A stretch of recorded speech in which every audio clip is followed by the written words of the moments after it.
I'm joined now by a leading thinker on the global economy, David Harvey. He's a Marxist geographer and distinguished professor of anthropology at the Graduate Center of the City University of New York. He's author of several books, including The Limits to Capital and A Brief History of Neoliberalism. David Harvey joins us now on Democracy Now! We welcome you to Democracy Now! What do you think is the what is being proposed by the G20 leaders and what needs to be done in this country? I think Tony Benn was exactly right in the earlier segment, and it's a great pleasure to be here after him. I was always an admirer of his.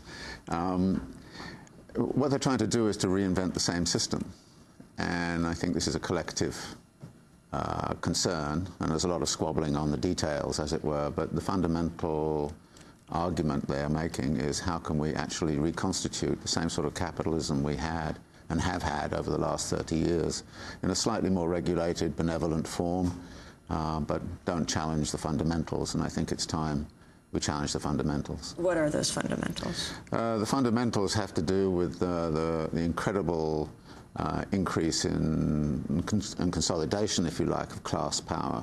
I mean, since the 1970s, we've seen a tremendous increase in inequality, not just simply in this country, but worldwide.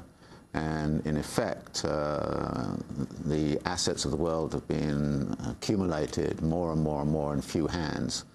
And I think when you look at the nature of the bailout programs, the stimulus programs and all the rest of it, what it really does is to, in effect, try to keep those assets intact while making the rest of us pay. And so I think it's time we stopped that and kind of said, well, actually, we should actually be getting more of the assets and, you know, much greater equality. And how would we get more of the assets? How would there be greater equality? I think, for example, the nature of the bailout of the banks and the sort of restructuring that is going on is, in effect, about saving the banks and saving the bankers while actually sticking it to the people. I mean, we're the ones who are going to have to pay for this in the long run. So what I'm kind of arguing for is a political awareness that that is happening. In fact, it has been happening over the last 30 years, sort of step by step. It's been disguised in this kind of rhetoric about individual liberty and freedom of markets and all those kinds of things. But if you look backwards, you will see that this is not the first financial crisis we've had. We've had many of them over the last 30 years, and they all have the same character. We had our own savings and loan crisis back in the 1980s. There was a Mexican debt crisis back in 1982 when, in effect, Mexico was going to go bankrupt. And if they'd gone bankrupt, then the New York investment banks would have gone under. So what did they do? They bailed out Mexico, therefore bailing out the New York investment bankers, and then they made the Mexican people pay. Why would the banks in New York have gone under? Because they'd lent the money to Mexico in the first place. And if Mexico had just defaulted on its debt, what would the bankers have done? They would have lost a tremendous amount. If you were Timothy Geithner, if you were the Treasury Secretary, what exactly would you be doing? Oh, I would take a lot of that money and I would put it into some kind of national reconstruction corporation. And I would say, look, your first duty is to take care of the foreclosure crisis and the people who've been foreclosed upon. So go into cities like Cleveland and so on that have been decimated, and go into sort of areas in California and so on and take care of the foreclosure crisis. How would you do that? I think one of the ways you could do that is to start to buy out all of those houses that are about to be foreclosed on and put them into some kind of, I don't know, municipal housing association or some collective form of that kind, and then allow people to remain in those houses even though they're no longer necessarily owners, so the ownership rights would shift. I mean, we have a myth in this country that home ownership is the gospel, as it were, but for a lot of people home ownership is not a good idea, and I think actually it's not a good idea in general. Why? For two reasons. One is it makes you actually very vulnerable. If you're a heavily debt-encumbered homeowner, and actually the initial legislation was kind of interesting, the debate around it back in the 1930s, when it kind of said debt-encumbered homeowners don't go on strike. And because it's, you know, you've got to pay your mortgage, and so this becomes, as it were, a millstone around your neck. And that then makes you very vulnerable to fluctuations in the market, like we're seeing right now. Particularly, we have variable rate mortgages, things of that kind, and you can really easily get caught out.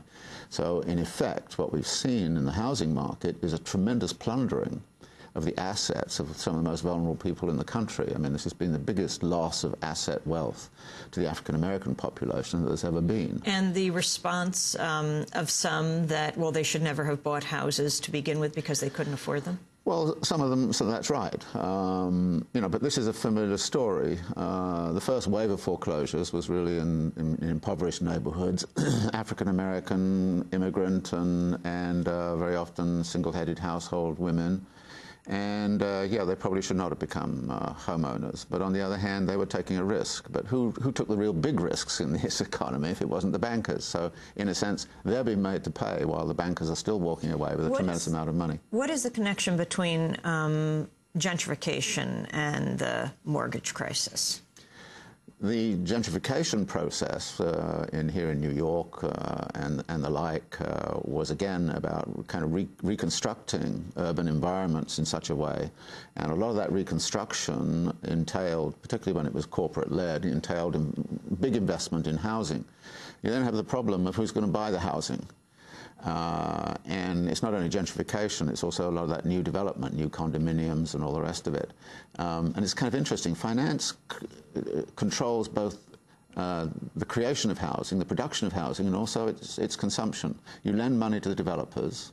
They go in and gentrify a neighborhood. You then lend money to the people who are going to occupy it. And even if they don't have, you've got to find that market for the gentrification once that process goes on. And so the connection there is the financial operators are working on both ends of this game, if you like. Can you talk about what you mean by the right to the city? What I mean by the right to the city is that we have, I think, a real need right now to democratize decisions as to how a city shall be and what it shall be about, so that we can actually have, if you like, a collective project about reshaping the urban world. I mean, here in this city, effectively the right to the city has been held by the mayor and the development office and the developers and the financiers. Most of us don't really have a very strong say. I mean, there are kind of community organizations and so on. So I think the democratization of the city, of city decision-making is crucial. And I think we want to reclaim the right to the city for all of us, so that we can all actually not only have access to what exists in the city, but also be able to reshape the city in a different image, in a different way, which is more socially just, more environmentally sustainable, and so on. What does this current crisis mean for the future of capitalism, David Harvey? Crises are terribly important in the history of capitalism. They are what I would call the kind of irrational rationalizers of the system. What happens is that capitalism develops in a certain way, has real problems, and it goes into crisis, and it comes phoenix-like out of it in another form. We went through a long crisis in the 1970s. There was a long crisis in the 1930s. So a crisis then is a moment of reconfiguration of what capitalism is going to be about. And right now, as I've said, the powers that be are more about trying to reconstruct the pre-existing power structure, or save the pre-existing power structure without intervening in any way. The way I see it right now is, however, we may be in a different kind of world. Put it this way. Capitalism historically has grown at a 2.5% compound rate of growth since 1750. Okay. And in good years, it's growing at 3%. Obama the other day said, well, in a couple of years, we'll be back to 3% growth. Gordon Brown says, well, actually, the economy will double in the next few years. Now, when capitalism was constituted by everything going on around Manchester and a few other hotspots in 1750, 3% compound growth forever was no problem. You're now looking at a situation where you're going to say 3% compound rate of growth on everything that's going on in East and Southeast Asia, Europe, North America, everywhere in the world. We're looking at a different kind of world. The total economy back in, say, 1750 was about $135 billion. It was $4 trillion by the time you get to 1950. It's $40 trillion by the time you get to 2000. It's now $56 trillion. If it doubles in the next year, we're talking about $100 trillion by 2030. You're going to have to find 3 trillion employment, if you like, profitable opportunities for capital to operate at that point. Now, there are limits, if you like, and I think we're hitting those limits environmentally, socially, politically.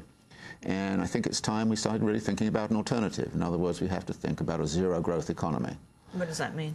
It means that instead of growing at 3% per year, you just keep it constant. And how do you do that? And that means it means it has to be non-capitalist, because that means there's not going to be any profit around for anybody to have. In effect, you're going to have a non-profit economy.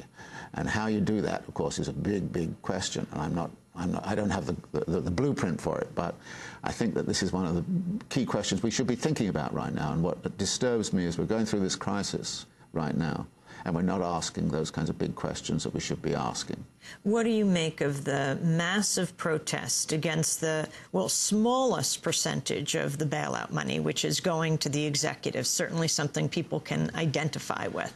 Well, I got upset about all this fuss about the AIG. I mean, we're talking about $165 million in bonuses, or 220. Last January 2008, the Wall Street bonuses collectively came in at $32 billion, okay?